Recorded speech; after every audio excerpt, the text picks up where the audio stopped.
Ladies and gentlemen, welcome back to your G1 Climax 2017 English commentary. It is day 2, and we have got 5 great B block matches lined up for tonight. Starting things off, we're going to get Satoshi Kojima versus Juice Robinson. We are going to get Michael Elgin versus Tama Tonga. Sanada versus Evil in a clash of los ingobernables de Japón. Okada versus Toru Yano in a clash of chaos. And finally, since we've had all these factional clashes, it's the leader of the Bullet Club versus the figurehead of Suzuki-gun, Minoru Suzuki, versus Kenny Omega. This is going to be, I mean, that last match alone is reason to tune in here. This show's going to be really good. John, how excited are you that we're getting Omega Suzuki tonight? Oh, brother, this has been one of the dream matches. In fact, little fun fact for you. When Suzuki first returned to New Japan and he did the God-style piledriver to Okada and everything, an article came out shortly afterwards and said these are the dream matches that Suzuki needs to have. And I think Kenny Omega was number 1 on that list. So we're finally getting it tonight. I am fucking stoked. And really, even the undercard of these tournament matches, you know, Yano versus Okada, I find fascinating. You know, I'm a huge Tama Tonga fan. Him facing a guy like Elgin should be an intriguing match. And even this opener, Juice Robinson, whose profile compared to when we first started covering him in New Japan has been raised considerably, facing Satoshi Kojima, should be a very fun opening bout of these tournament matches today in the B block. All the best coverage here, and partner, I'm just ready to get into it. I'm ready to go. Absolutely. Before we do get fully into it, we should let our audience know that we do have the G1 Climax G1 Climax 27 Day 2 video pulled up on New Japan World. We've got our time in the little timestamp slider at the bottom of the player set to 1 hour, 10 minutes, and 25 seconds. That's 11025. And the way that this works, and I'm going to go over this every time we do it for people that have never heard this before from us, I am going to do a countdown. It's going to be a 3, 2, 1, go, and you're going to hit the play button when I say go, not after I say go, not before I say go, not on 3, not on 1. When I say go, try and time it as well as you can to hit the play button when I say go. So hopefully I've given you guys enough time to get your players synced up to ours at 1:10:25. And I'm about to do the countdown right now. So here we are. 3, 2, 1. And there's Juice Robinson prepping for the match, and Kojima, and the bell just rang. And where this is going partner, on, we're underway, baby. Here we go. I'm going to throw it to you straight away. Who do you like in this contest here between Juice and Kojima? You know what? The last time we saw Kojima in one of these G1 Climax tournaments, it was 2 years ago, and we were kind of talking a lot about his lack of long match endurance. So I'm going to take Juice Robinson. I think Juice Robinson's stock is on the rise. I think he's grown so much, having big matches with the likes of Hiroki Goto and Tetsuya Naito for the Intercontinental title most recently. I think those matches have made Juice mature. I think Juice is ready to perform at this level, and I wholeheartedly agree with you. I think he's going to take the win here. You see Kojima's best friend, Tenzan, you know, that famous New Japan tag team of Ten Cozy, multi-time IWGP Heavyweight Tag Team Champions, and he's at ringside to support his friend. Tenzan had his last G1 experience. I believe that was last year, partner, and now he's supporting Kojima here. That is correct. Kojima was actually supposed to be in G1 last year, but he was injured, and he gave his G1 spot to Tenzan. Yeah, I mean, that just shows you how deep the friendship goes. Juice vaults over there. Oh, thinking about a hip toss. That was counter as well. Oh, ducks the lariat. Nice. Go behind there by Juice. Think he kill switch early. Kojima pushes him off. It is going to come down to that was smart, though. That was smart, though, on Juice's part to try and get in that big move early. Just because, in general, guys tend to only prepare 2, 3, maybe 4 or 5 at most counters to those finishers. And Juice just kind of burned through one of Kojima's already about 2 minutes into the match. Absolutely. And I mean, I think it's smart that Juice has this kind of urgency as you see Kojima fight out. Nice front face lock. Fights out of it, went for a crescent kick, missed. Kick to the gut there by Kojima, and nice DDT there to Juice Robinson. But I think it's smart that Juice had that sense of urgency. We talked a lot on day one in the A block about how this is a marathon, not a sprint. It's a war of attrition every match. We got the Mongolian chops. Mongolia! Yeah, Kojima invoking these Mongolian chops in honor of his friend. Hiroshi Tenzan, yeah.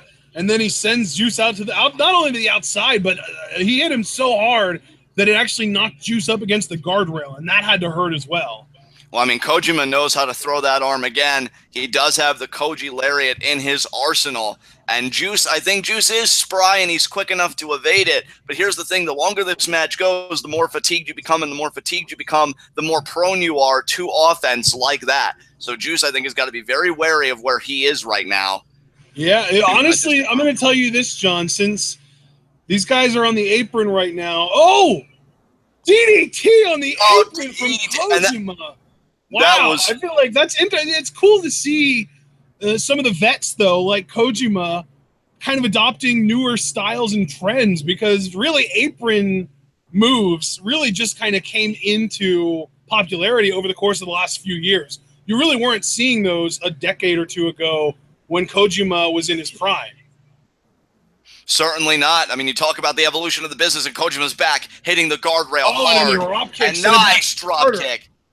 Almost like a shotgun dropkick there by Juice, sending Kojima back into the guardrail. But to your point, partner, yeah, we talk about the evolution of the business, and I always find the best legends are those that can keep up with those changes. And you see Kojima has certainly proven himself to a degree to be of that kind, to be of that breed. But is it going to be enough to beat Juice Robinson, or is the Juice just going to run loose on this whole G1 tournament? Remains to be seen. Again, I think Juice's profile's on the rise. He's young, he's hungry, he's explosive, and I think, you know, with all those attributes, and you see it just stomping on Kojima, he has a chance, even if he doesn't win this tournament, to really make his mark in the B block, because I will say, you know, I think he really has a chance to stand out in this block, and Kojima now in a bad way. So what do you think about just Juice's offensive right now? Juice is definitely in firm control of this match, and it actually brings up a point that I wanted to bring up earlier. I would be maybe not shocked, but I would be mildly surprised if Kojima won a match in this G1 at all, or even more than one, I would say. Because hey, you may. I mean, 2 years ago, we were complaining about his lack of long match endurance. Last year, he wasn't even in G1. So you got to, and plus the reason he wasn't in G1 is because he was injured. So you've got to know his training regimen can't possibly have been as good this year as it was 2 years ago. And he had endurance problems even then. So you really do have to wonder if Kojima is even going to be able to win a single match in the B block this year. And that's certainly a great point. What a chop there by Juice, and another one. And now the snap jab and the chop and the snap jab and the chop. And you see now Juice really feeling himself. Oh, there's a forearm from Kojima, though. Discus forearm. Wow, and Juice just collapses to the floor there. And Kojima is feeling it here. Juice receding into the corner. Oh, I just want to let everybody... Oh, wait a minute here. Oh, my God. There were almost 20 there. I counted 19. And I just want to give everybody some perspective here. Wait a minute here. Juice in the corner. Let's see if Koji can get the offense first before I finish my point. Because he's thinking that Koji elbow. He just called for, a Juice. Well, there you go. Couldn't get it. And now Juice may be thinking cannonball with Kojima in the corner. But I just want to give everybody perspective that the world champion... Oh, wait a minute here. Wait a minute here. And he misses the cannonball. Wow. Talk about Kojima these men mutually hurting, though. Kojima, I mean, Juice just missed the big cannonball, but Kojima's still feeling some real pain. Well, I'll tell you what, brother. Talk about these guys mutually. And he got it. He got it. But, you know, you talk about these guys mutually reading each other's books. Hooks the leg here. 2. Kick out.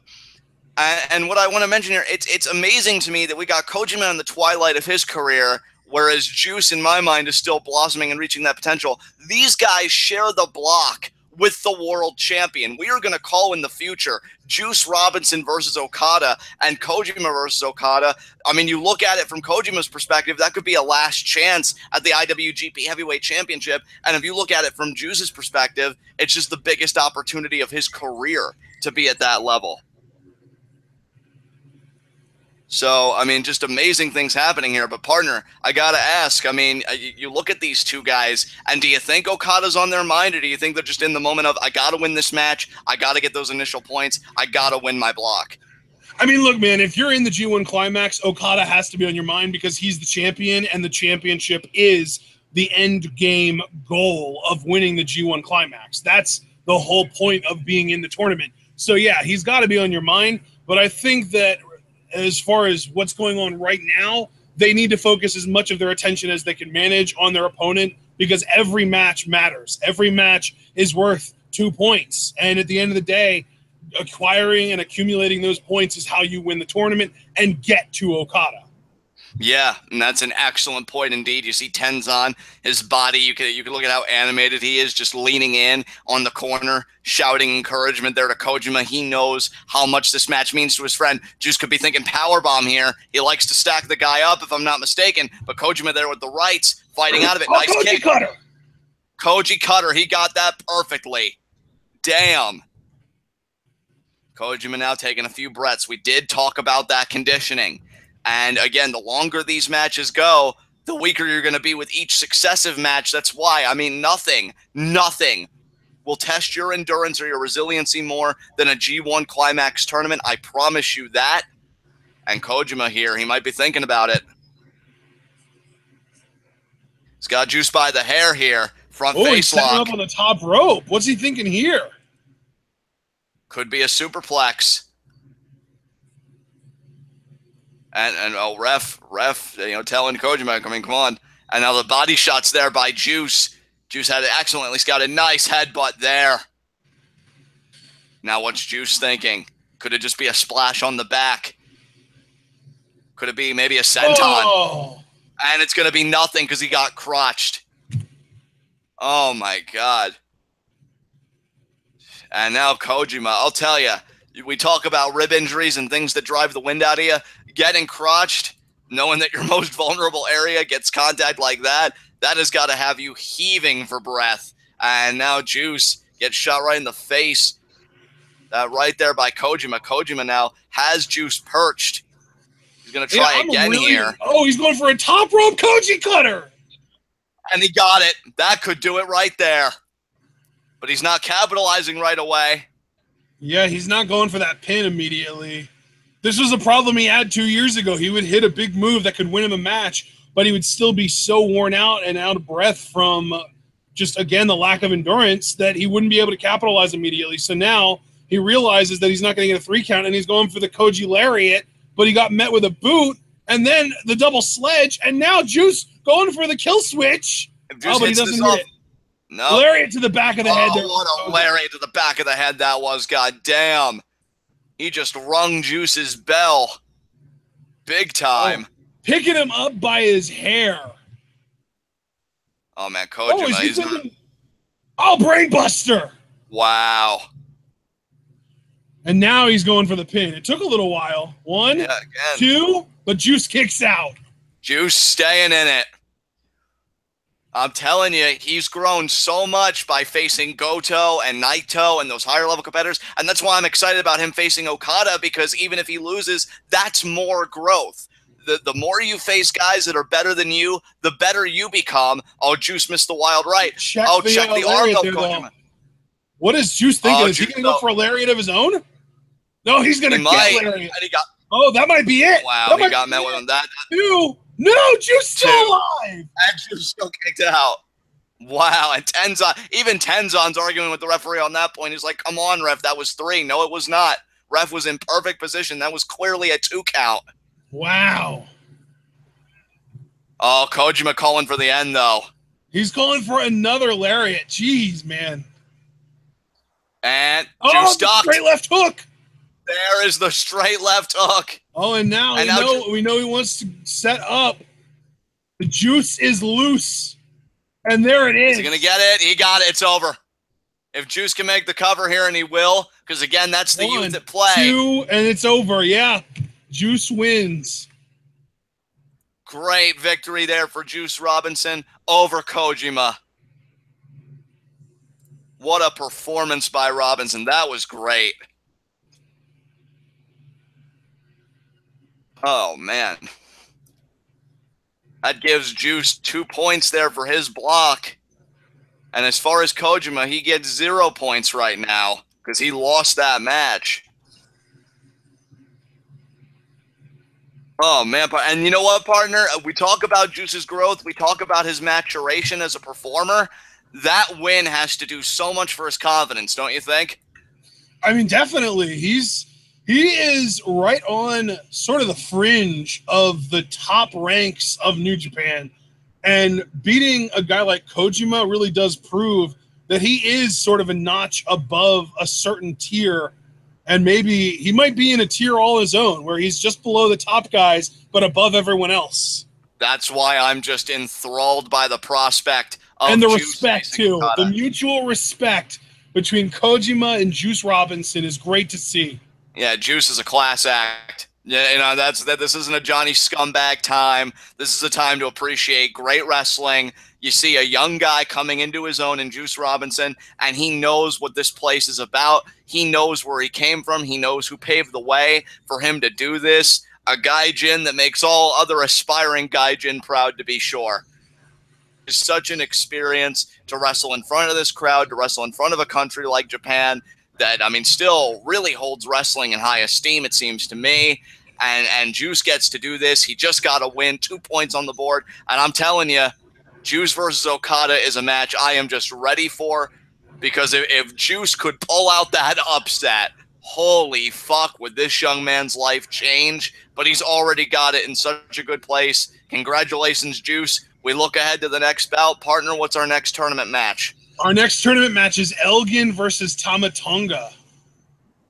And now I got to get your thoughts on this, because Tama Tonga, he's not exactly the youthful prospect that I once mistook. You know, he is an older guy, but I think his athleticism is off the charts. And Elgin, ever since coming to New Japan, you know, he's been reinvigorated and he's been able to make history. You know, Intercontinental Champion, had the first ever ladder match with Kenny Omega.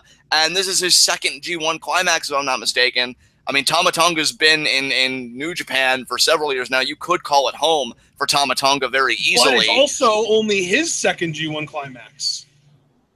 Exactly. So, I mean, when you really break down the tail of the tape, if you will, who do you like in this, man? Honestly, it's a really tough call, because this really is a battle of power versus speed, because Elgin, we know Elgin is just freakishly strong. He's the guy that we kind of have grown to know as the guy that, he holds guys up in long delayed suplexes and gets kicked in the stomach and still doesn't let go. And he bench presses and he does squats with guys. And he is just this superb example of power in wrestling. And he does have an element of athleticism too. We've seen him do, some moves from the middle rope, top rope. He does, I believe, a flipping leg drop that you don't see very often. And there's Tama Tonga. And Tama Tonga is kind of the exact opposite. He is a really fast, agile, athletic guy.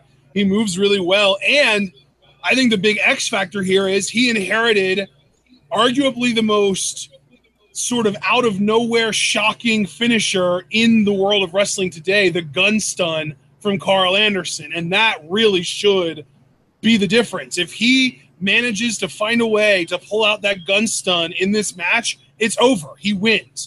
But if Elgin has it scouted out well enough that he can prevent it from coming away, then yeah, I think Elgin's got a definite shot at winning this as well. But honestly, I'm gonna take the gun stun. I'm gonna pick Tama Tonga over Elgin. And partner, I really appreciate that thorough analysis. If I may throw my 2 cents in here before the bell rings, the question for me, really for both of these guys, because it's only fair to apply it to both guys, is growth. Now, to be honest, I'm more intrigued about the growth question on Tama Tonga's end, because I've always really seen something special in him. But how much have both of these guys grown from their first G1? I don't remember either of their records being all too impressive. So who's going to start this off right? Who's going to be 1-0 and who's going to be 0-1? You know, and that's really a big thing. And this is why this is an intriguing matchup, because you had these guys in their inaugural G1 climaxes. They were lukewarm at best. And I think both of these guys are really looking to turn up the heat, take it to that next level.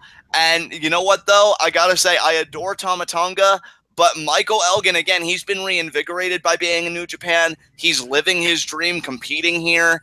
And, you know what, actually? This is actually Michael Elgin's third G1 climax. He was in the 2015 one as well.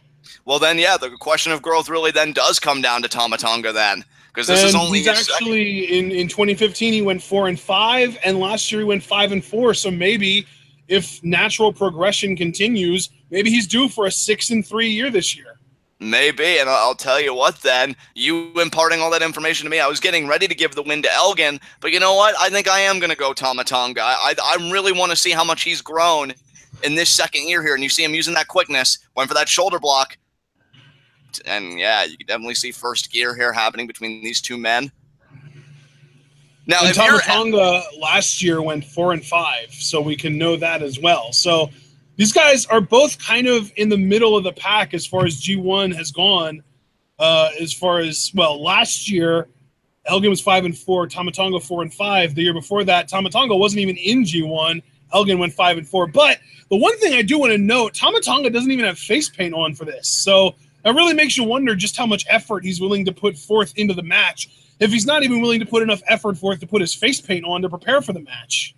And you know what, partner, like, you look at it that way, and that's certainly an understandable view, but to me, maybe this is just Tama Tonga trying to mature and evolve as a singles competitor. You know, maybe this is just him saying, look, you know, the face paint and all that, it's nice, but it's about getting the wins. And if I can just focus more on my performance in ring, you know, rather than just the get up and looking cool and this and that, that's what I'm going to be remembered for. And I love that Tama Tonga, it has that spacing with Elgin, is able to use the quickness. Again, tried to go for a shot. Immediately, the big shoulder block there from Elgin. Yeah, the big shoulder block from Big Mike.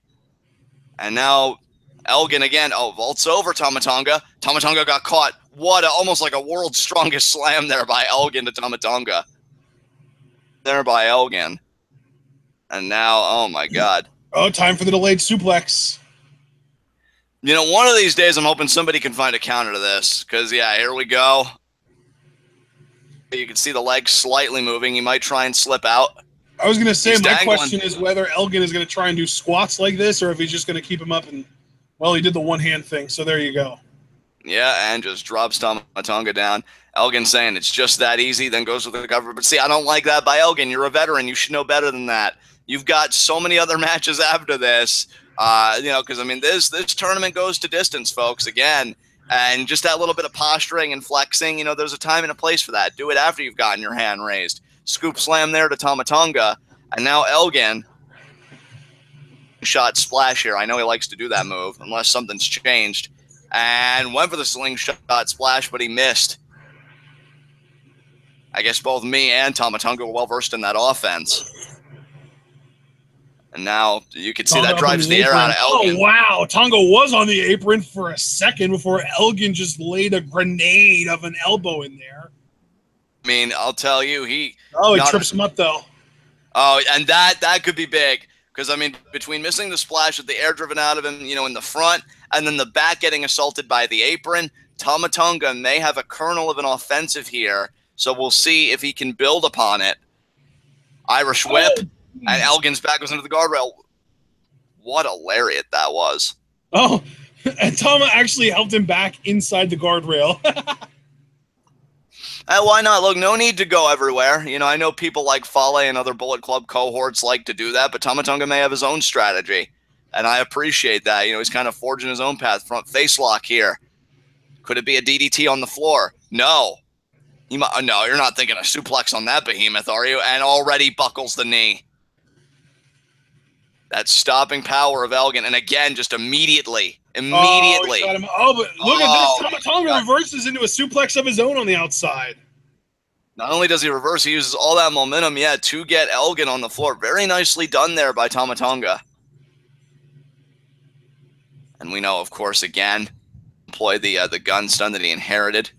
from Carl Anderson. Carl Anderson's last great act in New Japan was giving that move to his friend. He also does implore the head shrinker DDT. That really hasn't gotten him as many wins as of late, though. It's kind of been watered down a bit. Yeah, really, And the Elgin, DDT there has been kind of relegated to almost a setup. Oh, it's just a signature move. It's not so much a finishing move anymore. Right. And we know Elgin, you know, he does the back fist, the buckle bomb, but of course that all leads to the rotating power bomb. Look at that! Look at Tama Tonga with these body shots. That's an interesting strategy against Elgin. I like it. Again, he noted that Elgin was kind of struggling to breathe after missing that slingshot splash earlier, and he's like, if I work over this, wow, that power on display. Wow. Maybe Tama Tonga has more of a power game than I gave him credit for. Perhaps he does. Oh, wow. The air he got, just a jumping elbow drop. But the amount of air he got was pretty freaking impressive, if you ask me. Absolutely. But now Elgin may be looking to try and turn this thing around. Shot there to Tama Tonga. Tama Tonga responds. Back and forth these two go. But look at Tama Tonga, though. Oh, but that straight forearm there. Elgin not giving a single fuck. Oh, now Elgin. Oh, Tama Tonga reverses the Irish whip. Elgin, though, Tama Tonga really kind of gave himself to Elgin there, but Elgin went for a pile driver. Tama Tonga went for a rainmaker. Elgin wants a German. Tonga fighting out of it. Tonga off the ropes here. Oh, but the flying crossbody from Elgin.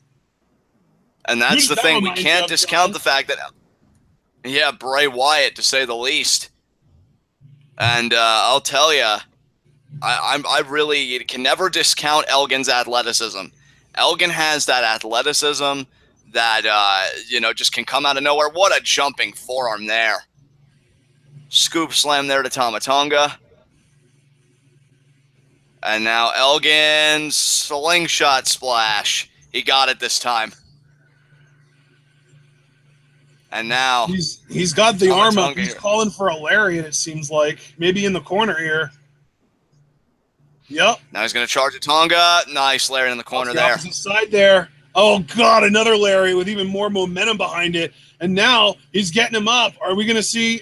Yeah, there it was. Falcon's Arrow. Normally likes an avalanche variation, but Tama Tonga kicks out.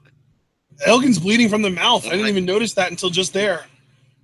Well, I mean, there have been several forearm exchanges, so that was probably one that occurred. And you're not going to get a ref with a towel. You're not going to see Michael Elgin get coddled. I mean, you bleed, you fight. You fight until you can't fight anymore. And that's the New Japan creed. Nice German there by Elgin. Follows through, though. Hand still clasped around the waist. I'll never forget a couple years ago when Tenzan hit a top rope headbutt on Toru Yano, and it busted them both open. Hard way. Yeah.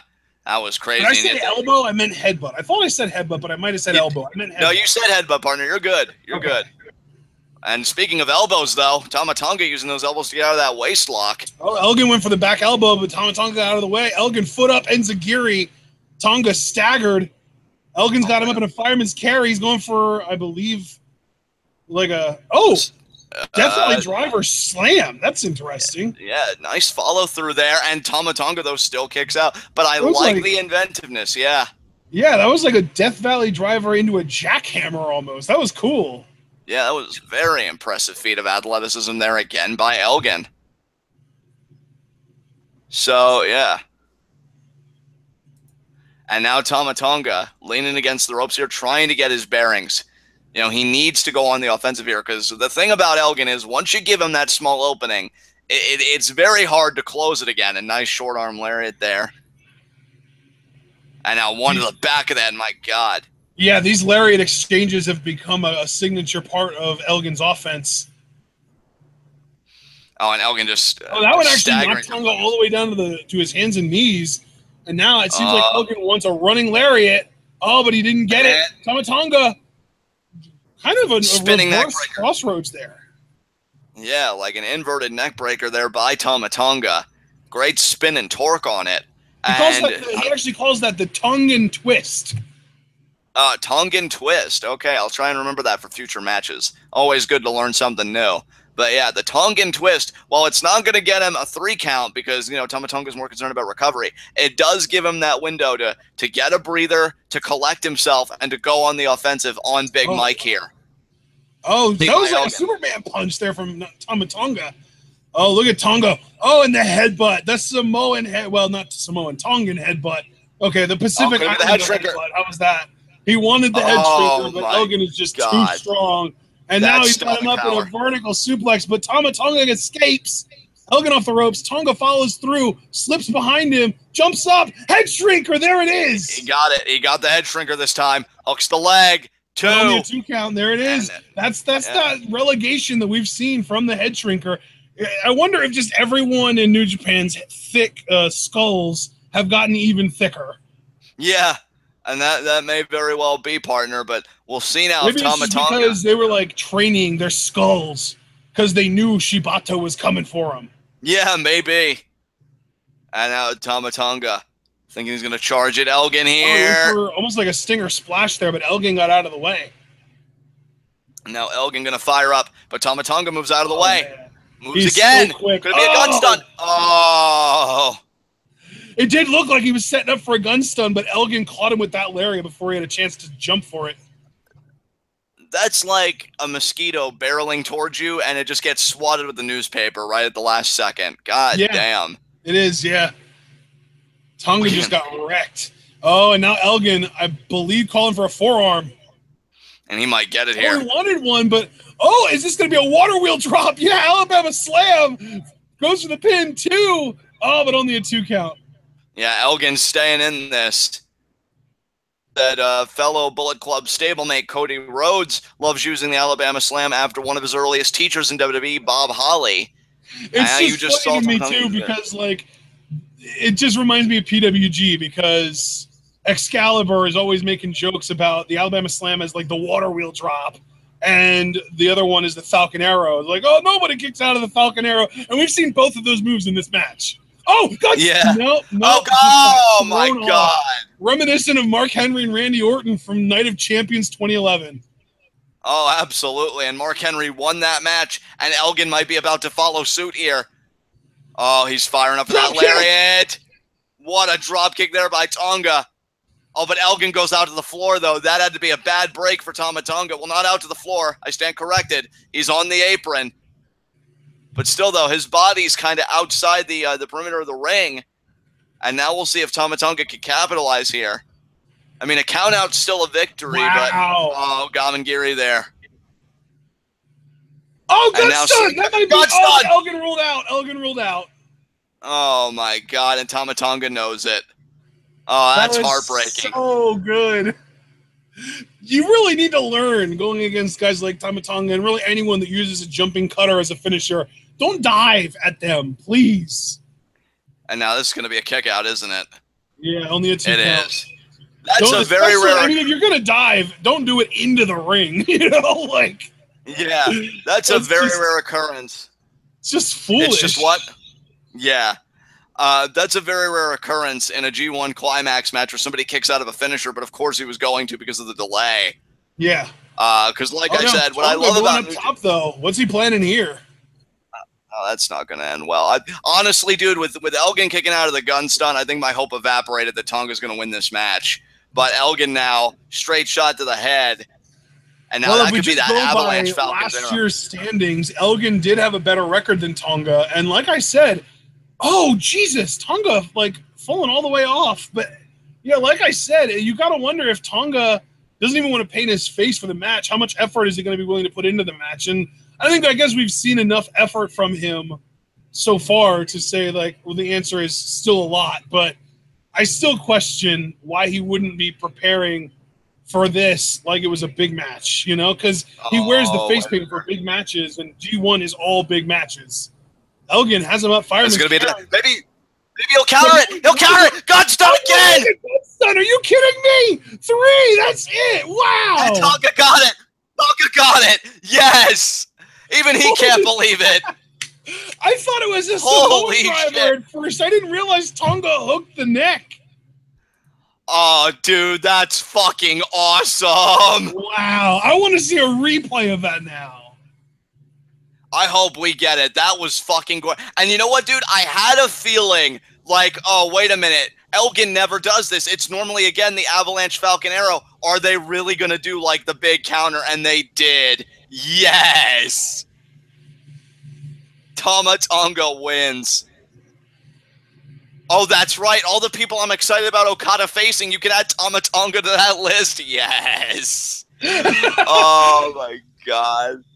Wait. Oh, no. I'm thinking Tanahashi. Oh, yeah, because Tama Tonga did beat Tanahashi last year. So he has, in the past, there has been examples of Tama Tonga defeating one of the sort of big three or big four, depending on how many people you want to count in that category.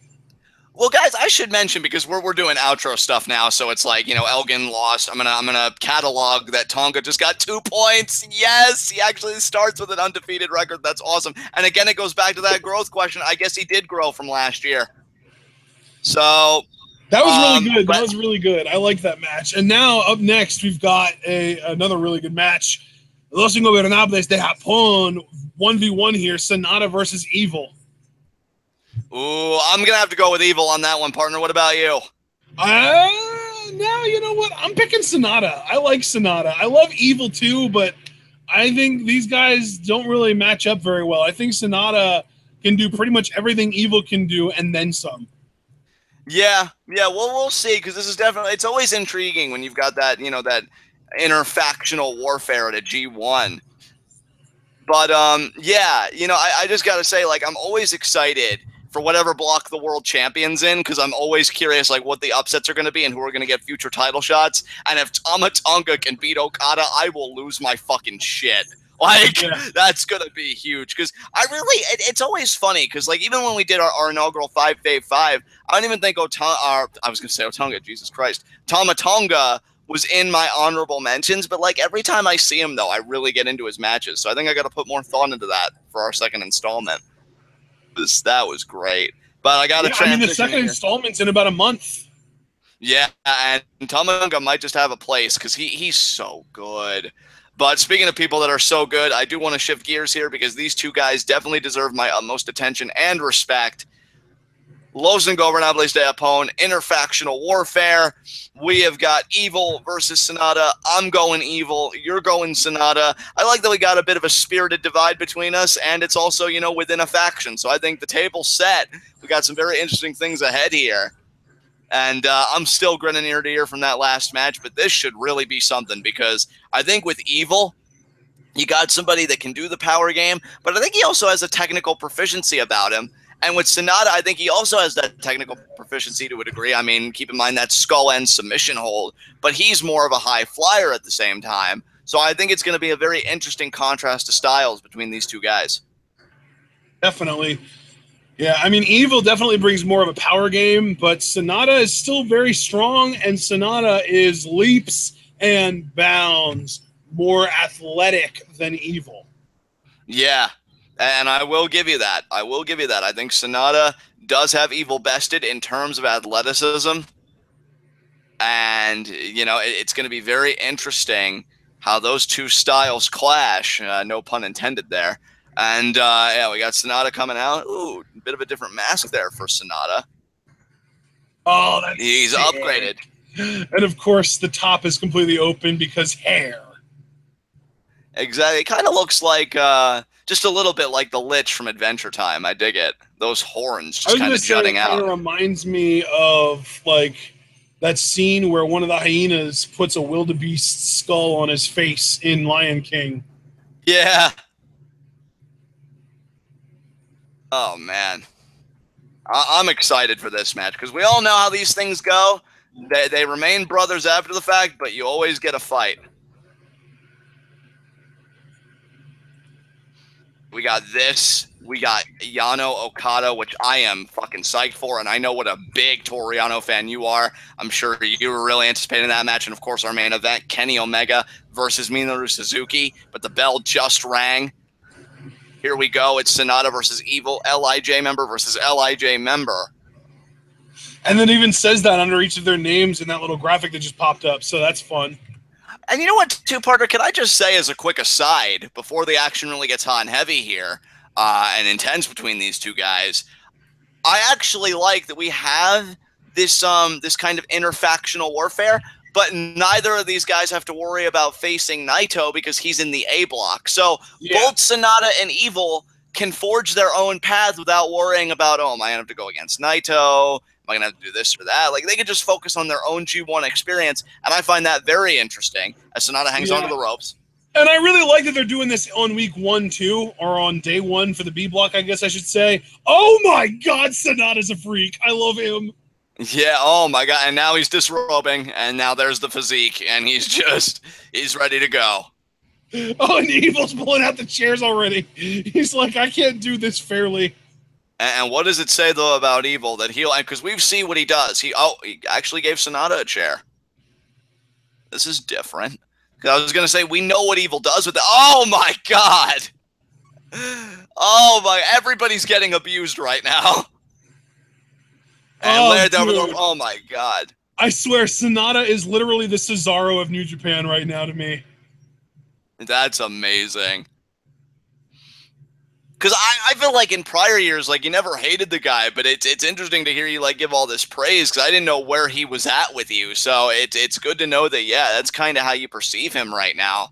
And really, I love that Evil's kind of grown on both of us, because he used to be in Ring of Honor Watanabe, who was just boring as hell to me. Oh, and we already know what he does with this. Drake. Oh, he ended up hitting the cameraman. Jesus Christ. That cameraman deserved everything he got.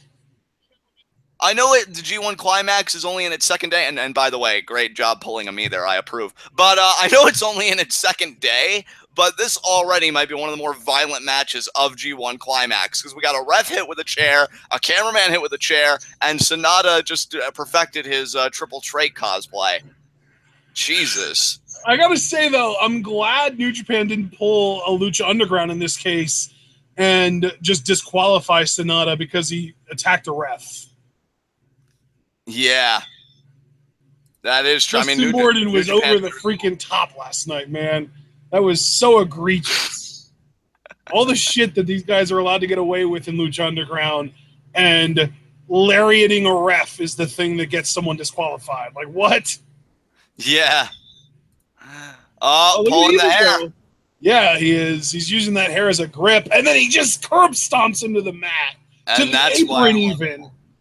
I'll tell you, Evil to me really opened my eyes, and he has had them open for a while, but the matches he had with Tanahashi, they were so freaking good. I'm like, yeah, Evil, I'll ride with you. Freaking awesome. Nice side slam there. Hooks both legs like a boss, and still, though, a kick out. Putting effort into their matches, bro. He was like, no, I'll hook both legs. I'll get all I can out of that pin attempt. And look at that. Does it seem like I'm ahead of you at all? Maybe by like a second or two, partner. Okay, I'll tell you what. I'm going to do a quick pause play just to make sure that we're closer to even. Oh, and now Evil. Yeah, we should be good now. There, nice. Senton. We said that at the same time. We're good. Hook the leg. 2. Only a 2 count. Sanada favoring the ribs, the midsection. Yeah, Evil is definitely stronger between these two guys, but Sanada's athleticism is pretty stupid, if you ask me. Oh, absolutely. I will not deny that for a second. And, oh, look at this neck breaker here by Evil. Can he get it? Oh, no. Sanada reverses, though. Oh, but Evil gets out of it. Evil kick to the gut. Off the ropes here. Sanada jumps over. Drop kick here. Drop kick. Yes. He got it. That vertical leaping ability is freaking gorgeous. Yeah, like the fact that he can do a leapfrog on somebody running at him from behind, and he just jumps so high that the timing isn't really that important because, like, he just will clear them no matter what because of the height he gets, blows my mind. I mean, this is the credit I will give Sanada. You look at this man. Oh, he's going to tie him up in a pretzel. He's almost got he's got it. Over. Yeah, is he going to drop kick him? Steps on him. Wow. Now the drop kick, right? There it is. Hook the leg. 2. Kick out there by Evil. But what I will say about Sanada, he's got the look, the build, the athleticism, everything. The guy's been a never open-weight 6-man tag team champion. He does want to focus on his singles career. I mean, there was a time a few years ago before he came to New Japan that he was a wasted prospect by TNA, only ever won the X Division title, never really went beyond that. Caught the boot of Evil, rakes the eyes of Evil, And I think Sanada's really coming into his own since coming here, since being a part of Los Ingobernables. But now Evil spins the leg around, super kick. Super kick seemed a little low to me, partner. What about you? Yeah, maybe a little too low. I don't know. I'd have to see a replay of that. I don't know if that was barely legal at best. Now Sanada, the ropes. But now Evil. Oh, look at that. Caught the leg again. Discus lariat. They're nicely done. There's going to be a fisherman buster. Nice fisherman suplex there. Hooks the leg. Count, two. Kick out there by Sanada. I'll tell you, he's got all the tools to really have a dominant record in this tournament in my mind, but you could very easily say the same of Sanada. Could be a Samoan driver here. No. No, Sanada fought out of it. Hot shot over the rope. Hot shot. Throat meeting that rope, and that rope, again, we always describe it as like a steel-like cable. That meaning your throat isn't a good time, especially given that he got the chair treatment earlier. What is Evil thinking? What's Sanada thinking? Follows him there. Forearm there from Evil. Shot. Punch from Sanada. Forearm from Evil. Another punch from Sanada. These guys are trading soup bones in this awkward position. Oh, and right Evil goes for the eyes. Oh, what is this? Is Evil going for almost a skull end here? It seems like it, but it's on the outside. It doesn't count. Evil almost got himself disqualified there. You can see, just barely see the ref counting from the other side.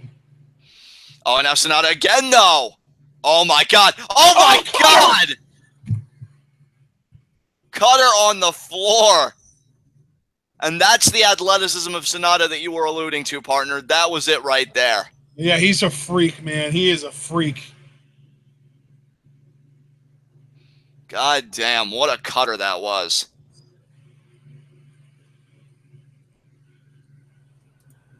And now the ref begins his count. This goes to a draw.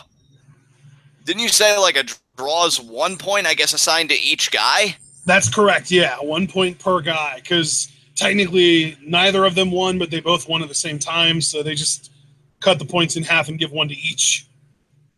Gotta appreciate New Japan's a simple yet thoughtful point allocation system. Absolutely. Not overly complex, you know, very straightforward. And now both guys back in the ring, so we don't have to worry about a draw. And Sanada may be the one to get his bearings first. He did deliver the last offensive maneuver, so it would make sense. Evil's got to use the ropes to even pull himself up. That cutter did serious damage. And I'll tell you something, a move like a cutter, from the distance he hit it all the way to the floor, that has to soften up the head and neck for the skull end. So that was smart psychologically by Sanada. Definitely. How interesting is it, though, that a freaky athlete like Sanada uses a submission as his finish? Yeah, it just shows you how diversified the man is. Now Evil's still finding it within himself to throw forearms. And Evil responds, oh my God, that actually twisted Sanada's body somewhat. Now he's facing Evil again. An uppercut. And now Evil getting back Evil up here. Off the elbow pad. He's coming in. Oh, this forearm. Oh, now ask Sanada. Yeah, I was going to say, Evil took off the elbow pad, so his have got to be more effective. And yeah, he got an advantage. Oh, but the uppercut there from Sanada. Nice uppercut by Sanada there. Dude, Sanada might be Okada in 5 years. Oh, headbutt there. Again, Sanada, another guy. It's funny you mentioned him through, though. Oh, but Evil followed through as well with a forearm. Sanada, but Evil called it and lariat. What? Oh, well, kick out at one. Sanada kicks out at one. Are you kidding me? Oh, man, these guys, it's really getting personal now. Oh, backdrop driver! What a backdrop driver there by Sanada. And Sanada going to the corner. Is he thinking, no, Evil, no, Evil. Are you kidding me? Germans. Sanada landed on his feet. Holy shit. Now Sanada receding into the corner. Gets the back elbow. Oh, moonsault. But Evil caught him. Oh, but Sanada got him. Oh, almost a skull end. Evil fisherman suplex into the buckle. Turnbuckles. Wow. Jesus, these guys are killing each other. What a sequence that was. And again, both these guys are going to face Okada down the road, and that's why I get so fucking giddy whichever block the champion's in, because you get talent like this getting to get their shot, but in the moment, they're not even thinking about that. They're thinking, how else can I kill my comrade? How else can I kill a guy that I look to the right of me and I call him a partner and a friend? And I'll tell you, Evil got the last offensive maneuver with that fisherman suplex in the corner. The referee's even kind of feeling it a little bit. We're all getting a little jazzed up here. Yeah, and Sanada looks to be out. Evil got the last bit of offense, and you can tell because he recovered, and Sanada was still laying there, almost lifeless. And there is a fireman's carry power bomb, but Sanada kicks out there. But now you see Evil though. I think he has that sense of no. Wait a minute here. Off. Oh, he ducked it. Does Evil. Sanada is so. Oh my God! Springboard missile drop kick. He's and now caught him. Oh, TKO! TKO. 1, 2. Check out by Evil.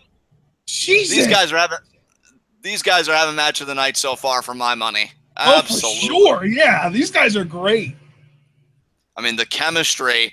Which honestly, now I can't wait for Sanada and Okada to go at it. Oh, dude, that's what I'm saying, man. Like, you think about all those fresh matchups. Oh, could it be the moonsault here? Oh, he missed it though.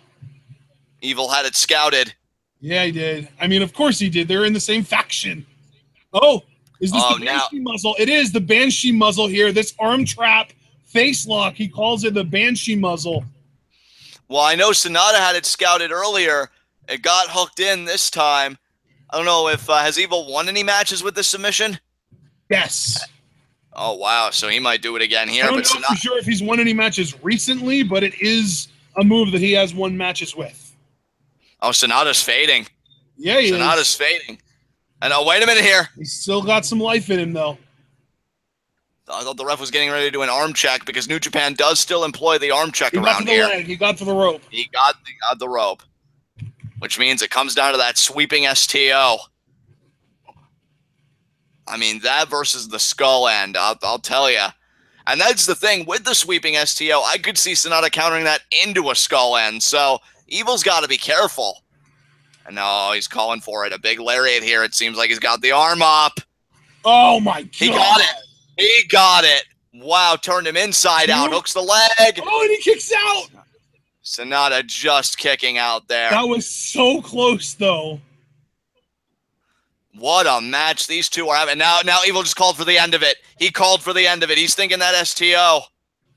Yeah, he's going to set up for it here, but Sanada can barely stand up.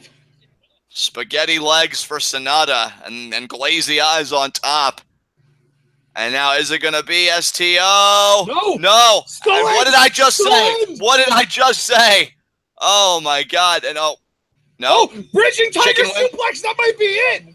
1. That might do it. 2. No. Evil kicked out again. He's won matches with that too. Sanada has. He's won matches with that bridging tiger suplex. So we got the Banshee muzzle and the bridging tiger suplex almost as secondary finishers. Yeah. Both their primaries. I mean, Sanada was close to getting the skull end, but not quite. Oh, look at that kick. And jumping, right back into the skull end. Reverse roundhouse kick there and back into the skull end. But what? Evil reversed into a skull end of his own. And now, wait a minute. Now he's roaring. Oh, what a forearm.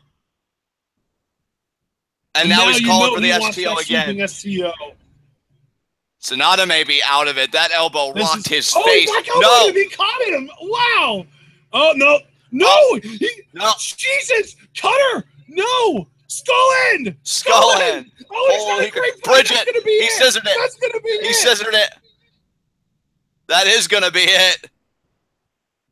Yeah, Evil's going to tap here or pass out. Ref checking. Oh, Ref man. checking. Evil got out of it. You gotta be kidding me. Back in now. That's gotta do it there. It's gotta do it there. Ref checking. He's so close to the rope. He's so close to the rope. Oh, he got it. He got it. He's on the rope. He got it. You gotta be fucking kidding me. Oh my God, this match.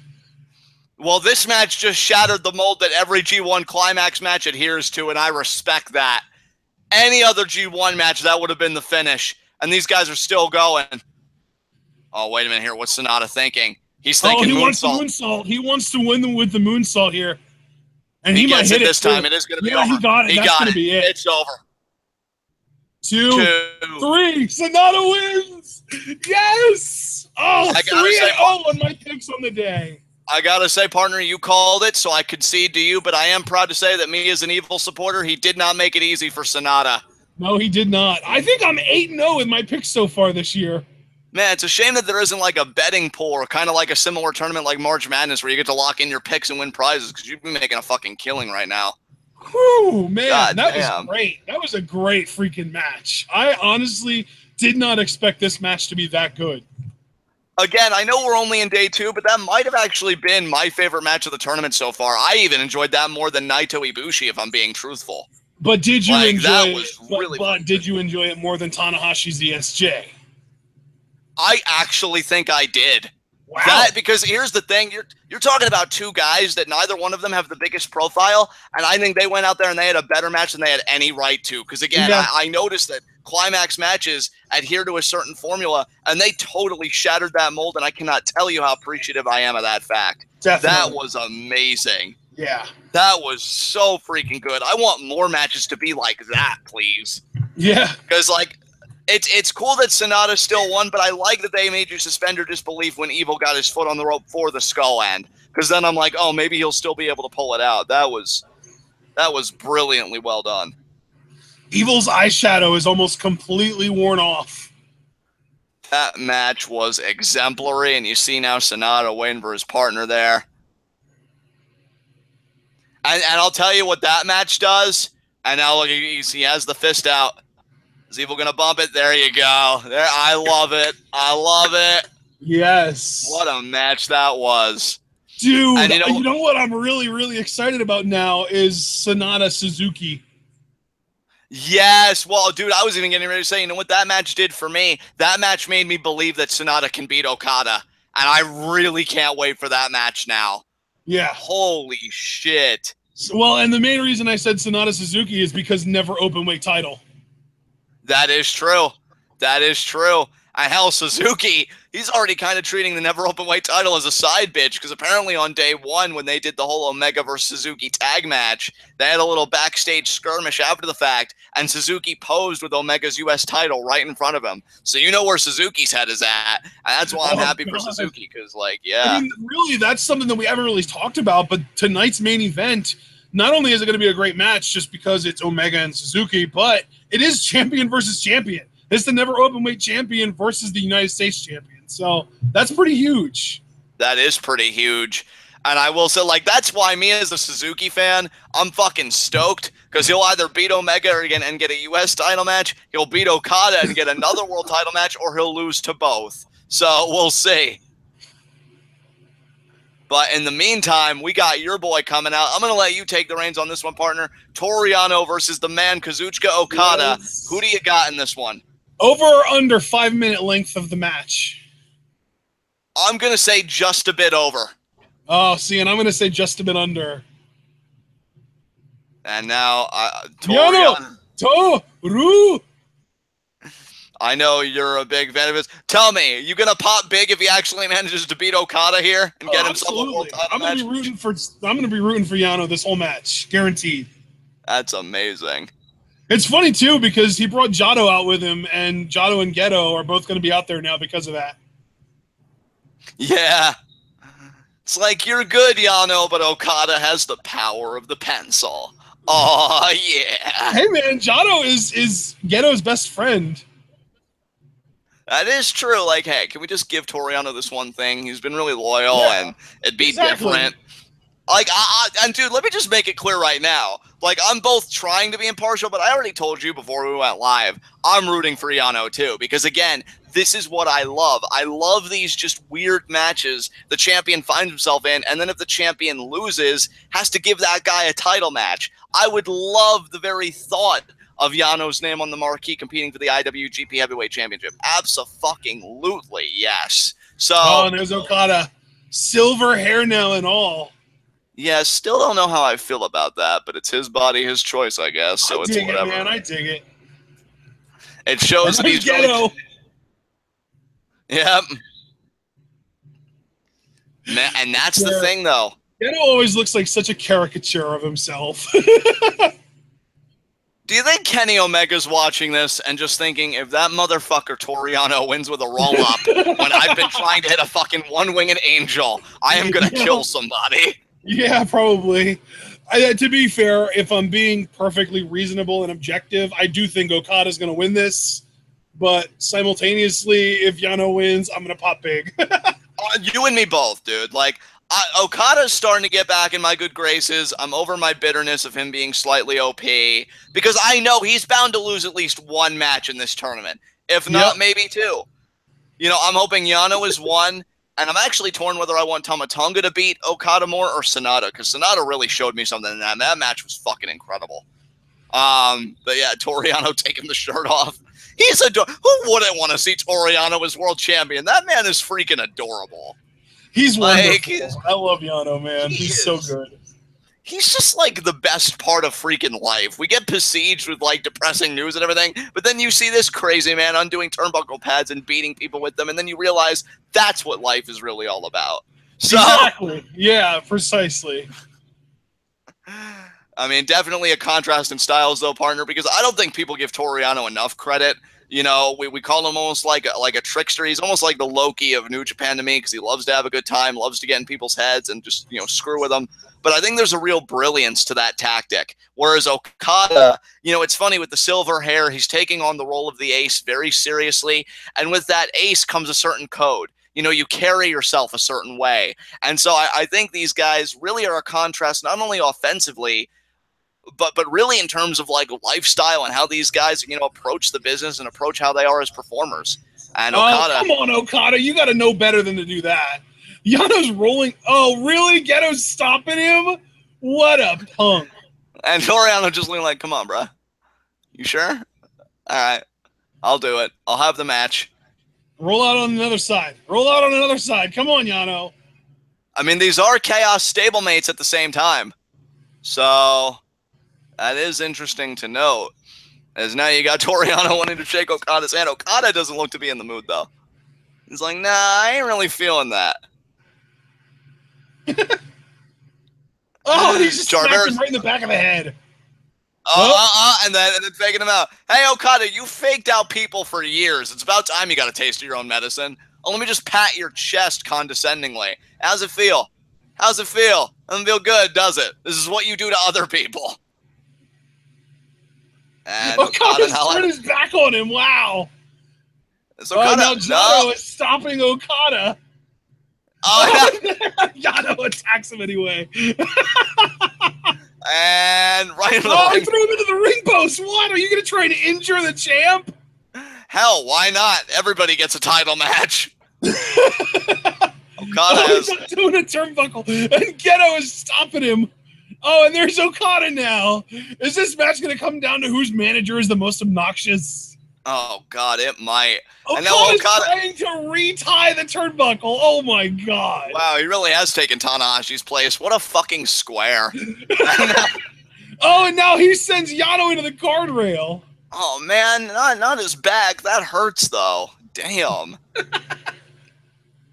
Come on, Okada, haven't you heard? Make him laugh, make him laugh. I mean, I guess not. He's really probably feeling his inner sourpuss today.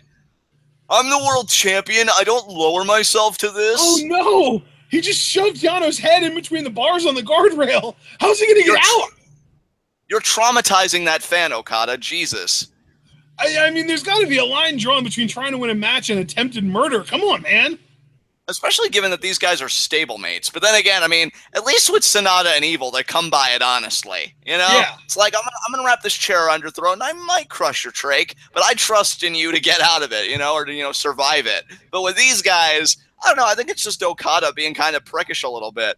And now Toru Yano getting back in the ring, because he ain't no bitch. And now Okada picking him up. Oh, my God. This might be the beginning of the end here. Neck breaker. He got it. Neck breaker. Cover. I feel like this is oh, wait a minute. Kick out. I feel like this match has already gone on longer than most Toru Yano tournament matches. Oh, definitely. I mean, as soon as Ghetto cut him off, prevented him from rolling out of the ring that first time, you knew that this match was going to go a little longer. Exactly. And now, is he going to slam? He does. It's going to be a Tope Atomico here. Correct. And he got it. Very precise on Okada's part. Oh, absolutely. We talked about Sanada's athleticism earlier, and we got to talk up the athleticism of Okada because he's got it in spades, man. I mean, the guy's a freak. And now, mocking Toru Yano. Dude, for mocking Yano, that's great.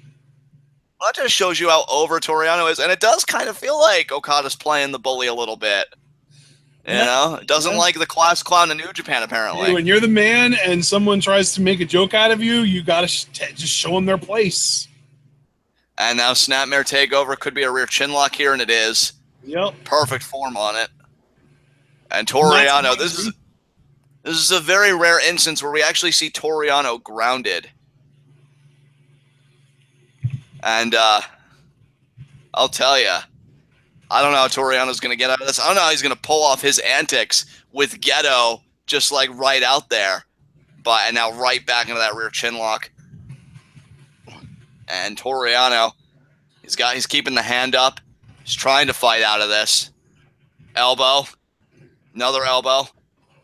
Clubby blow to the back there by Okada. Toru Yano, the hair pull. Oh, Okada, forearm. Kick right to the gut. Oh, and now again. And using the ref though. Sends the ref into Okada. The ref. Oh, and undoes the turnbuckle pad or attempts to, but Okada cuts him off. And partner, let's keep one thing in mind. Putting the turnbuckle pads aside. Oh wait, Yano. No, he's going back to it. And he got it. And Okada stopped himself though. And he still gets hit with it. Still got hit with it. Threw it over to Geto. Oh, he's accusing Geto of using it. The ref is on Geto. Wait a minute. He may be trying to get Geto ejected so he could do whatever he wants. Yano! He didn't duck. Come on, Yano. And I was going to say, Ashley, now that Yano's back down, it really comes down to if Yano can get that low blow and if he can stack him up. Because that's how Yano's been winning a lot of his matches, is low blow, roll up. If he gets that combination on Okada, back into the exposed turnbuckle. Oh, man, Okada's in immense pain here. And ducks that time. And body shot. And now Toru Yano's in Okada's head. Is it going to be? No! Had the drop kick scouted. Look at that face. Oh, my God. He's such a goofball. I love it. Forearm. Forearm again. Irish whip. Reversed. Inverted atomic drop. Now Toru Yano almost kind of doing like the bowing motion, little prayer thing. And now sends Okada again. The face. Roll up. Yes. 2. And Okada kicks out. Oh, 2 count. Still, though, it wasn't preceded with a low blow, so Toru Yano still has a chance. But, I mean, Okada, he's tougher than that. And that's why I'm saying, like, you beat a guy like Okada with these tactics, you put a poor guy, he really just questions every decision in his life. This guy has had competitive bouts. Back. And now Okada going for the reverse neck breaker. He got it. And, yeah, he got it off. I think you just became a second ahead of me there, partner. We could just do a very quick pause play as Okada there recovering. And you see Yano. Yano's smart. Look at this. Rolling to the outside. I respect that. How smart was that? He's telling Okada now, you got to come to me if you want to make something happen. That's brilliant. And now look at this, Absolutely. Geto. What a punk. Oh, he just inverted atomic dropped Geto. Use him as a shield. Oh, boot to the face. It was too late. Oh, man. That would have been brilliant. Like, grab him. You would have just thrown Geto into Okada's line of fire. That would have been so good. Are we going to see this jumping over the guardrail crossbody? Yano moves out of the way. Geto stopping it. Yano is clutch. The MVP right there. Well, Okada's probably going to take him out now. And now he uses Yano as a human shield. There's the double low blow. The double. Oh, no, but Geto with a low blow of his own on Yano. No. All 4 of these men are in so much testicular pain right now. I never thought that would be a line that you'd call in your life. Oh, my God. But, like, why would Yano low blow his own guy that had his best interests? Why? Because it's for the lulz, John, for the lulz. What else? I'm sacrificing you for the greater good, but mostly the lulz. Wait, what? Oh, oh man, no. He already wasted the low blow on the outside. Okada's winning this, isn't he? God damn it. Then again, Sanada Evil surprised me, so New Japan's giving me a bit of hope. Yeah. Oh, come on, Yano. You got one more low blow left in you. And now Okada trying to recover here. Charges another inverted drop. He's smart, but there's the drop kick. My back, my balls, my everything. Everything hurts. Oh, he's thinking Rainmaker here. Duck under. Wait, cradle. 1, 2. Oh, kick out. Oh, sidestepped it. Roll up again. 2. Oh, you should have grabbed the tights, Yano. Of course. Oh, kick right to the face. Oh, he went for the low blow, but Okada caught him. Oh, he ducked. Oh, waist lock. Damn it. He got him on the foot. Roll up. 1, 2. No.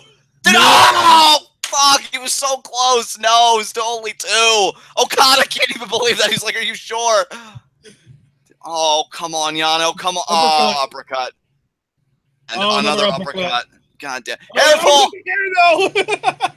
Oh, Victor roll counter. Oh, no, but Okada. Oh, he's going to red ink.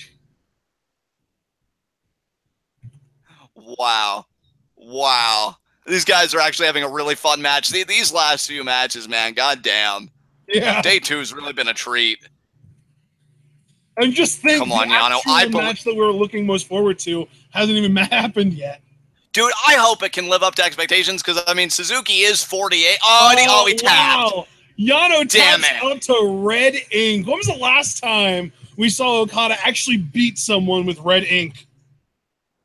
Yeah, it's been a long time. That's why I was casually conversing with you, right? Because I didn't think that was going to be the finish. I'm like, no, Yano will get out of this. God damn it. Hey, no surprise. Okada starts at 1-0, but you know what? He is going to lose to somebody that we want him to lose to, whether it's me for Suzuki or Omega or Tama Tonga, or I know, like, you're big on Sanada right now. Well, honestly, he's probably going to lose to Omega because, honestly, I don't think Omega is winning G1 again this year, and they've got to do something to set up a third Okada-Omega match sometime this year, so they're probably just going to have Omega beat Okada in G1. Right. That's the crazy thing is that they are in the same block. They are. And then that would lead to Okada Omega number 4 for the world title. And just number 4? Don't you mean number 3? Well, yeah. Well, no, because the block match would be number 3. Oh, yeah. Good call. I forgot about that. Yeah, good point, though. But, yeah, okay, so it would be their 3rd world title match, though. Right. So, yeah, you are correct. I just meant to say the 4th match overall. Yeah. Traveris is so disappointed that Yano lost. Brother, welcome to the club. And unfortunately not the Bullet Club. Okada's still being honorable. I was kind of afraid there when he was picking up Yano by the wrist. And there's the I love you, Yano.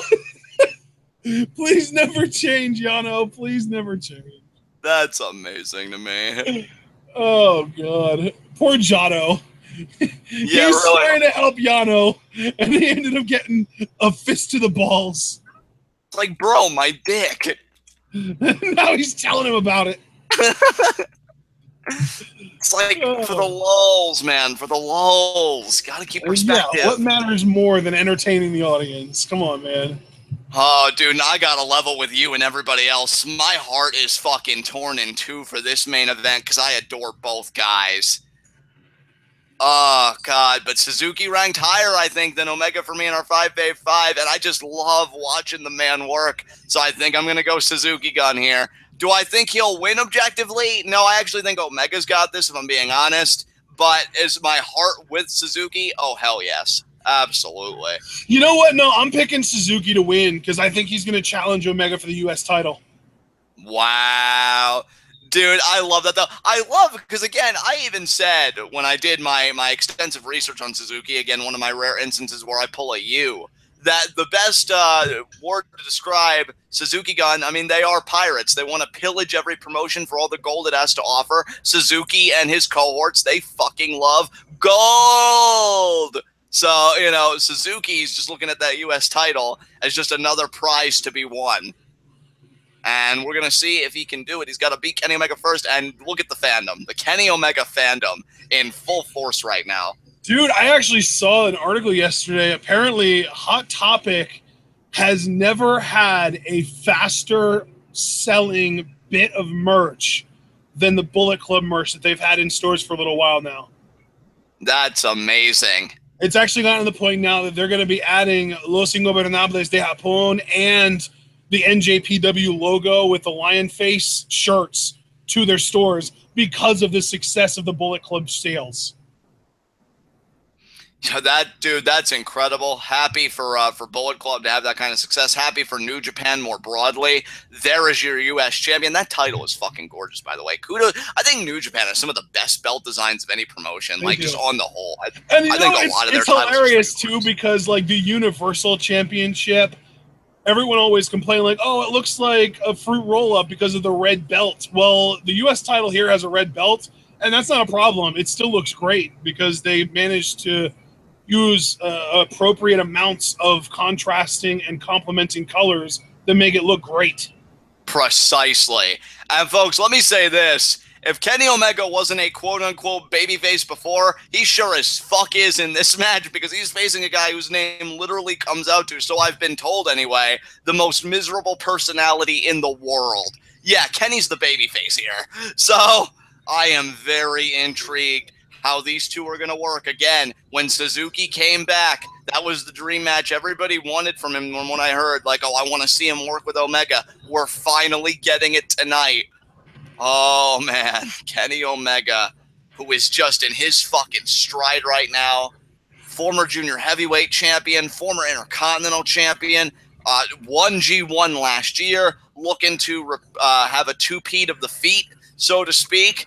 And the current United States champion won the tournament for the inaugural champion, beating Ishii in the finals. To say that Kenny Omega has an illustrious history with New Japan would be understating it. But Suzuki, here's the thing about him, 48 years old, got to train with some of the best wrestling minds in the business, including Fujiwara, the very same who Suzuki actually once beat in a match by submission, no less. I mean, Suzuki is as real as they come. He's been wrestling for the longest time, and he has just got a smash mouth style, brother. You know what a big fan I am of him. He will kick you in the mouth. He'll gleefully look at you as you're picking up your teeth, and then he'll just punch you all over again, continuing the cycle. And that's Suzuki there.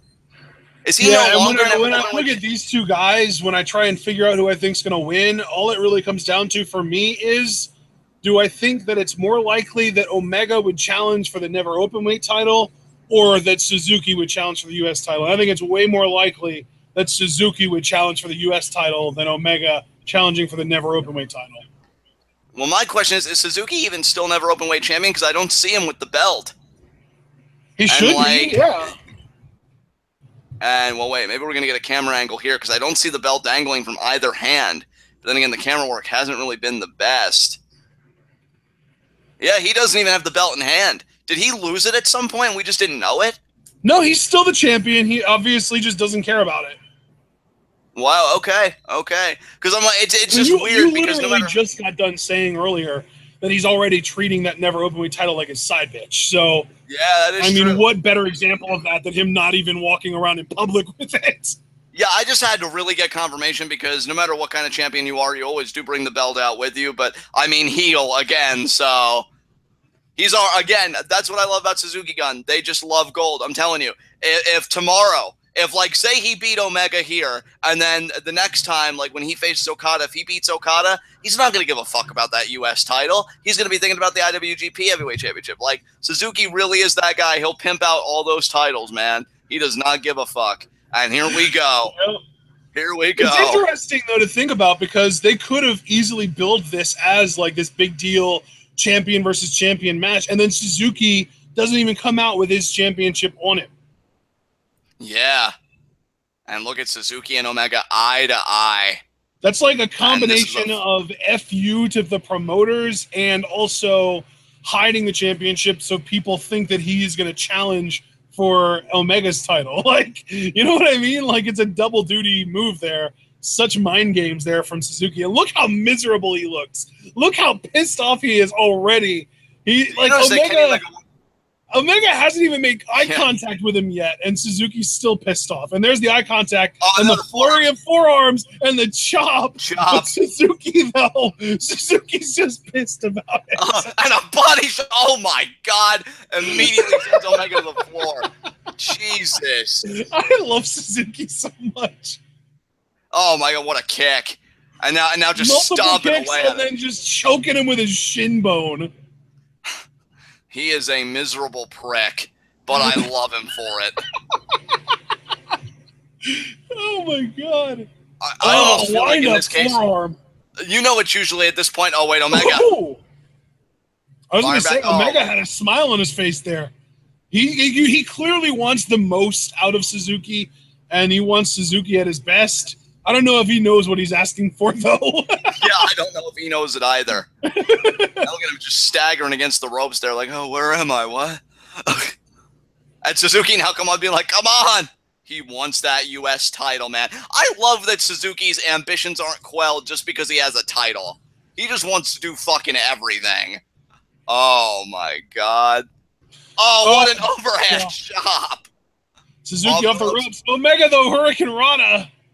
Nice, snap that, and Suzuki immediately goes to the outside. Oh!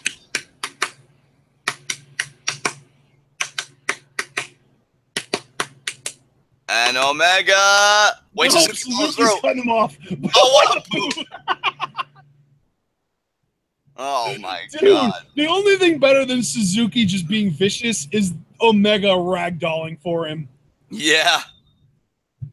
Oh, what a match this has been already, and we're only in the opening minutes. Oh, my God. He's got him by the hair. What are you thinking, Suzuki? And he knows a plethora of submission holds and just a straight shot to the face. Oh, shot there to Suzuki. Omega threw a forearm, but it didn't really seem to affect Suzuki much. No, it did not. Oh, armbar. Armbar's coming. Yep. He's setting up for it, and there it is. There it is. Man, Omega-san. Suzuki's too good, I swear. And then he just does a headstand and rolls right back into the ring. And then, oh, how smooth was that? Got out to the ring and penalty kick on Omega. Oh, my God. Yeah, I'm telling you, when Suzuki's in bigger matches, like, you do see a bit more from him than you normally do. And they don't get any bigger. I mean, unless you're Okada, then Kenny Omega right now. And Suzuki, man, he's just loving this. He's having the time of his life just beating the crap out of Omega. Oh, what a knee to the midsection. And now he's going to send him into the guard. Oh, can he stop it? Though. Oh, could it be the moonsault? No. Oh, my God. Oh, God. Oh, Jesus. Suzuki, you savage. Oh, my God. You want to try and utilize this? Oh, I'm sorry. I'm sorry. I just wanted to do stuff. Oh, God. Oh, Jesus. He's just leaving him there to die. Oh, God, he's getting a chair. Wait, what? Yeah, he's getting a chair. Oh, my God. And Omega's just like, please, God, no. Please don't do this to me. I'm expecting Omega to lose by a count out because he just leaves the match because he doesn't want to keep dealing with Suzuki. It's like, look, I got 9 matches. I can go 8-1. I believe in myself. Yeah. I can't. I just can't. Honestly, I mean, even if he would give himself a little bit of a cushion and say he can go 7-2, that would still probably win the block. Oh my God, that was right to the knee. And he had it on a wooden bleacher, so it was like an even more brutal concerto. Look at the ref trying to stop Suzuki. Suzuki's going to assault those ref. Oh, there's Omega with a chair of his own. Yeah, kudos on Omega. It's like, die. Yeah, burn it with fire. Kill it with fire. Kill it before it lays eggs. He is limping. Oh, my God. chest bursters ain't got shit on Suzuki right now as Omega gets back in the ring. Well, maybe Omega. No, never mind. Suzuki's back up. I was gonna say maybe Omega will win my count out, but Suzuki really did not take long to get back up and start running. Oh my god! Missed it. Just missed it. Oh my god, this match. Double fist sledges though.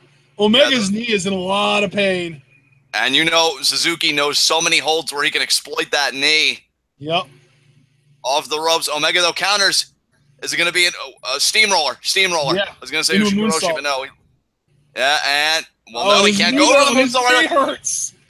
This is why I love Suzuki, man. He game planned for this shit. Like, oh, I'm sorry. Can't plan on that leg? How about you eat my shit?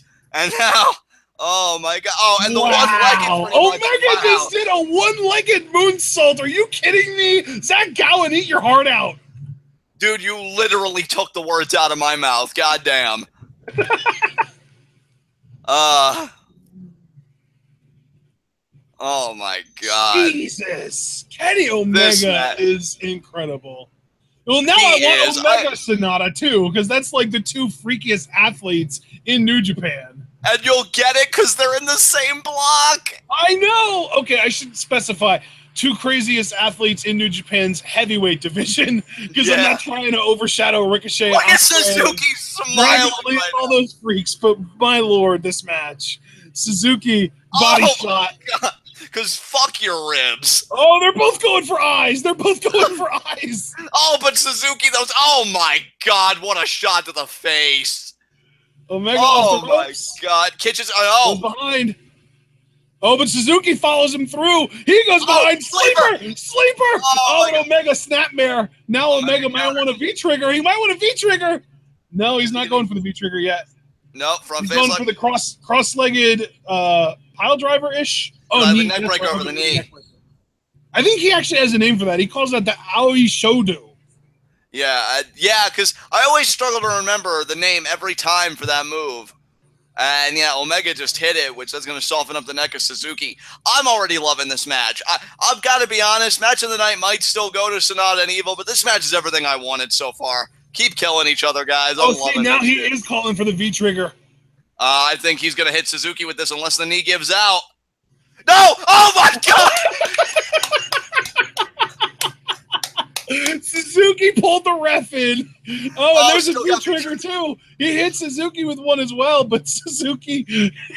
This is why Suzuki ultimately came in at #1 on my list. I love that this man has no regard for... And there's Desperado. Desperado, that's right. Suzuki pulling the ref in really gave him an advantage because he has... Apparently, he had Suzuki gun on the ready. I'm waiting for Bullet Club guys to come out and try and even this up a little bit, but right there's Taichi. And Taichi, chair to the midsection. Oh, I love Suzuki. And Desperado and Takamichinoku all out there at the same time. Where are you, Young Bucks? Yeah, really, what the fuck is this? What about being the elite? I mean, I adore Suzuki, but this is some bullshit. If I'm Kenny Omega... Oh, wait, here we go. Oh, that's... Wow. Oh, my God. Really? You send him? Owens out? Chase Owens, yeah. How'd that feel? And now they're going to try and do this shit again. Oh, there's Fale, though. He's the There you go, Fale. There's a man. Oh, my God. Get your ass over here. Oh, my God. Halfway across the ring. Oh, but now Desperado and Taka, he's going to explode and throw them both off. And yeah, he does. Attaboy, Fale. Is the Bullet Club becoming a babyface faction in New Japan? They might. Hey, it's about damn time. You know, really. But yeah, Fale taking care of business here. That doesn't automatically mean, though, Suzuki's lost this match. Both these guys are still on pretty much equal footing.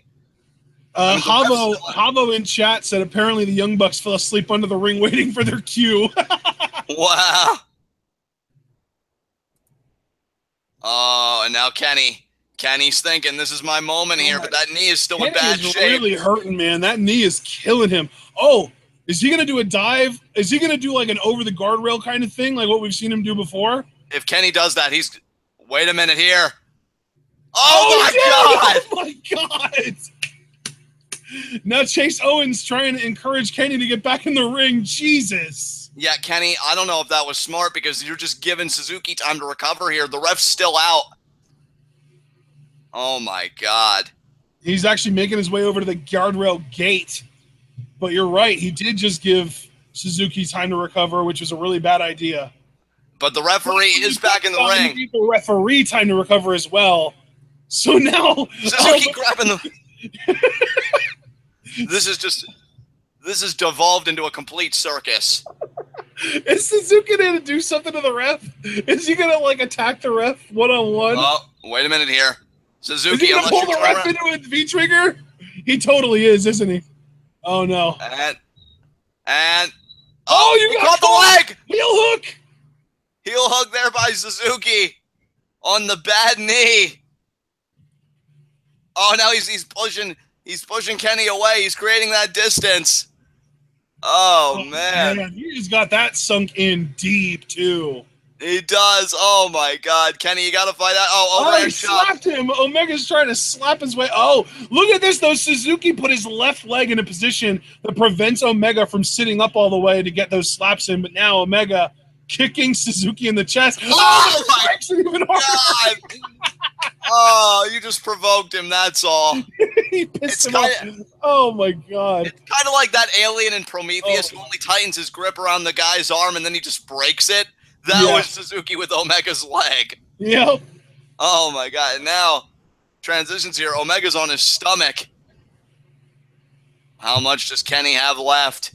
We've seen him fight through worse. My God, he pulled him back and he's turning him over and he's going to lock it right back. Oh, he's got it cross-legged now. Jesus. Oh my God. I didn't know if Kenny Omega was going to let him get it off. I thought maybe Omega would be able to kick him off, but no, Suzuki. God. He's just bending him like a pretzel here. Now that's center of the ring. See, now it's like, oh, okay, now I get why Zack Sabre Jr. is in Suzuki Gun. Yeah, dude. To me, like, Zack Sabre Jr. is the heir apparent to Suzuki Gun whenever Suzuki It really does feel that way, doesn't he? It does. Because you just look at how both those guys perform, and it's like, yeah, he is to Suzuki Gun what Randy Orton originally was to Evolution, because the whole thing was, when Triple H steps down, Orton's going to lead the group, and of course that never happened. But yeah, Zack Sabre Jr. leading Suzuki Gun. That'll be a prime age for that faction. But Suzuki ain't going anywhere right now, and he is just contorting Kenny Omega. Is he seriously transitioning into a freaking cloverleaf? The fucking transitions from this beast. Again, this was a guy trained by Fujiwara and Billy Robinson, two of the best catch wrestlers and submission performers in the game. And Omega finally gets back to the ropes, forces Suzuki to relent, even if only temporarily. I can tell you Suzuki has proven himself to be an A student under the tutelage of those two men, because to transition from hold to hold to hold and still have the villainous tactics to boot, this is why I adore Minoru Suzuki. What a beast this man. Oh, what a kick to the face. Yeah, he is just toying with Omega now. He knows, man, Omega's leg is really screwed up. He just doesn't give a fuck about your life. Did you see that chop? You could literally see the sweat exploding off Suzuki's chest, and he's eating all of this.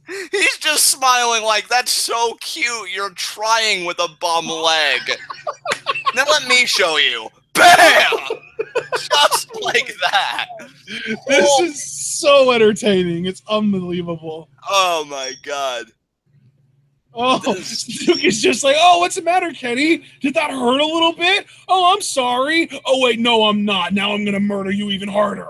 And now back and forth, these two guys go, yeah, this match was everything I wanted. I'm just going to say it right now. It hasn't even ended yet. I'm like, I'm good. I got everything I wanted.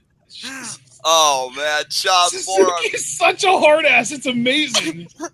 And the guy's 48 years old. He might even be 49. Oh, my God, the strikes. You know what, though? The age almost... Oh, and he went for the sleeper, but oh, look at this. Backdrop driver from Omega. Yeah, can Omega get that? The age almost adds to it. Oh, Jesus! Oh, the boot! Oh, my God. Oh, but the boot from Omega, though. Suzuki is still up, though. Jesus. What are you? Oh, the thigh kick, though, right to the bad knee. I pray to whatever community center Suzuki retires in, because none of you will ever sleep ever. This guy's going to be choking your asses out in his 70s. Well, no, but that just means they're going to fall asleep even quicker, because he's going to put him to sleep. Exactly. Jesus. And that leg of Omega. God. Maybe Suzuki in an old person's home would be even better then, because then you don't have to wait for them to all fall asleep. You can just send him to each room, and when he comes out, you know the job's done. Exactly. I want that to be a web series now. It would be dark and maybe only last one episode once they realize what the true purpose is. Oh, no, Omega Defiant. His face. What are you doing, Kenny? Did you want to die today? and Suzuki's just like, this motherfucker. Jesus. And now, my God. Now he's channeling his inner MMA fighter. How is it pronounced, brother? Pancrase? Or, because he used to do that in the 90s, and I know you corrected me on pronunciation once before. Pancrase or Pancrase? I don't even know for sure. I think you said it was Pancrase. Oh, Dragon suplex! Dragon suplex at the bridge! 1, 2. Is he? No, kick out. Kick out. That was a bit rough, but Omega got it off, still favoring the knee, though. But yeah, Pancrase, I mean, that's what Suzuki used to do, and it was just a mixture of strikes, submissions, and wrestling. I mean, yeah, dude, the thing with Suzuki, though, is he's one of the few New Japan guys who has an MMA record, and it's not like a single-digit number of matches. He was in almost 50 MMA fights. And did you see that counter to the one-winged angel back to the bad leg? Oh, my God, And this right here, this is a true blue ankle lock. He hasn't actually gone into the hook. Oh, my God. Oh, my God, Kenny. Is it worth to live? Jesus. Oh, if Kenny straightens his body out, he's just going to help Suzuki grapevine it even quicker. Oh, wait a minute here. Is this going to be like an Asuka thing where Suzuki may go into a German here? Because Kenny hasn't rolled out of this, but Suzuki hasn't done anything with it. Oh, my God. Look at that ankle. He just has this smile on his face. And now right into the sleeper. Oh, he's got it in deep. That might be it. No, Kenny. Kenny, though.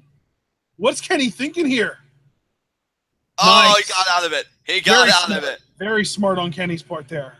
God damn. Swagger, eat your heart out. That's a fucking ankle lock right there. And Kenny had an ingenious counter to the sleeper. Oh, my God. This match, it's everything I wanted. Oh, God, Kenny, what do you got left? What do you got left? Because Suzuki again! Suzuki again! Oh my God, he's the real Terminator! Holy fucking shit! Oh my God, Kenny! Now look at the positioning here. I don't know. Kenny may be able to counter it again, but Suzuki really just trying to choke Omega out here with the sleeper. Oh my God! It couldn't even have 2 seconds of reprieve. Not 2 fucking seconds. Oh, wait, this could be the transition here. This might be it. Yeah, he might want to transition into the Gotch pile driver here. There's the arms down one time. Suzuki, notice, though, that Suzuki isn't rushing it. And that's smart, because Kenny's still showing signs of life, but Suzuki now he's going for it. Now he's going for it. And it might be the right time. Is it going to be? No. No. No. Kenny's still moving the leg a little bit. Is he going to counter? What? Oh, Suzuki, they're trying to hang on. Trying to hang on. Oh, he does. He does. Can he get it? It's really a jockeying for position situation here. God. This reminds me of any Ishii Honma match when they were going for the suplex battle. Absolutely. And Suzuki again. He really has never really fought this hard, but Omega, though, still saying not yet. How sick would it be if he transitioned back into a sleeper here? Oh, what a knee there. And Omega, V-trigger. God, Omega's so sudden. Yeah, and again, though, still favoring that knee. I'm convinced Kenny Omega can't have a bad match. Holy fucking shit. And now... Well, I mean, we're not really going to have any opportunity. Oh, my God, that drop kick.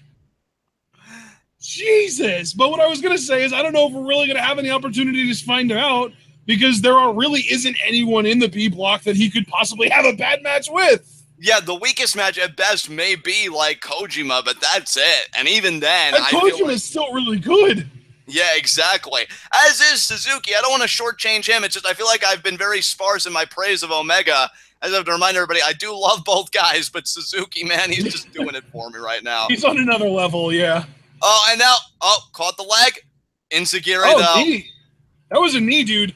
And another knee. Wow. Suzuki just collapsed. And now he he kicked got out. his shoulder up barely. Holy shit, I actually thought that was going to do it. I actually thought that was going to be it. And Omega... The way Suzuki fell was so good. He looked like a freaking tree that got cut down, man. He was stiff as a freaking log, and he just collapsed. Omega was just looking at the ref like, you are sending me to die. Why wasn't that 3? The fuck? Suzuki's back up on his feet, though. And now this is going to be it, though. Inverted Rana. That was a bit rough, but the knee. Omega's still favoring the knee. I mean, maybe the bad knee is why he didn't really get all of that inverted Rana. Yeah, it seemed like Suzuki tried to hang on to the ropes a little bit. So maybe that was actually intentional because Suzuki still... V-trigger again. And now, V-trigger again. V-trigger. And Suzuki is down, but is he out? This is it. No, this is it. He's going for the one-winged angel, but is he going to get it? Is he going to get it? I think he is. Suzuki. No, Suzuki. Oh, no, that's it. He got it. Yep, that's it. 1, 2, call it a match, gentlemen. What a fucking contest. Woo-wee. Wow. I'm actually really surprised Omega won that, honestly. Oh, my God. Dude, I'm not going to lie, though. Great for Omega, but after that outing from Suzuki, I want him to beat Okada so fucking bad. So fucking bad. Oh, my God. Well, the thing is, we're going to have to wait because Omega Okada is literally the last match in the B block. Well, I wasn't even meaning that. I meant Suzuki beating Okada. I mean, don't get me wrong. I want Omega to win, too. I don't think that can happen, though, because Suzuki lost to Okada earlier this year, too. Yeah, that is true. That is true, but... I doubt they would repeat G1 a championship match like that. Yeah, I mean, we'll see. I mean, G1 is a magical fucking setting. Anything can happen, but I can't wait for Suzuki Okada again because I'm hoping Suzuki can actually win that one and get one last shot at the IWGP Heavyweight Championship because holy fuck, you know what? I didn't know if this was going to unseat Sanada and Evil for me, but this for me personally was my match of the night. But, I mean, between this, Sanada and Evil... really, even Yano Okada was a lot of fun, and Elgin Tama Tonga, some great tournament matches today. But you know what, guys? This just scratched the edge for me. This was great. Holy hell. Suzuki's just lying there like, God damn, what a match that was. Oh. Wow, that was crazy. But I got to ask, John, did that match supplant Sanada Evil for your match of the night? For me, it did. I can't speak for you, partner, but for me, absolutely. I think when it did for me was one, the ankle lock counter to the one-winged angel, and then when Suzuki just rose up and slapped back on the sleeper. Plus, Omega and just his selling and everything is perfection. These guys fucking killed it. Easily my match of the night, but Sanada and Evil is immediate second for sure. Yeah. Oh, man. So what about you, partner? What was your match of the night tonight? Whew, man. Yeah, you know what? I got to agree with you. This fifth match, the Omega Suzuki match, it takes it for me, but it's close. It definitely comes down to this and Sanada Evil, but at the end of the day, Suzuki for me, it's like the technical prowess of like an Omega or an Okada or a Tanahashi, plus the entertainment value of a Toru Yano.